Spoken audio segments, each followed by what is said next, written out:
What's up guys? Welcome back sa aking YouTube channel. So, 10 piso guys na 2026 ASEAN. So, mag-iingat po kayo guys kasi for sure gagamitin na naman po itong barya na ito para makapang-scam or makapang-loko. So, may mga ano na po no, may mga ibang post na po regarding dito sa coin na ito na sinasabi po nila na binibili ng 5k isa. So, 10 million pieces po yung nilabas po ng BSP dito. So, hindi ko lang sigurado guys kung madadagdagan pa yung mintage niyan. But ang point ko lang guys is circulating commemorative coin po ito at wala siyang mataas na value.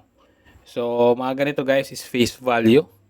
And then nagkakaroon lang siya minsan sa mga iba na nagko-collect po or gustong magkaroon ito ng counting markup sa kanyang value. So, kung 10 piso po 10 piso po 'yan, minsan may mga nag-aalok po ng around 15, 20 pesos po para bilhin po yung mga ganito. Pero wag po kayo maniwala guys kung 5k na po ang sinasabi sa inyo na bibilhin po itong mga ganitong coin. So mag-iingat po kayo guys, wag kayong basta magbigay ng personal na information or maglagay sa mga comment section po ng mga post na ganito. So maging mapag-ano po tayo no, mapagmatsyag guys regarding this coin.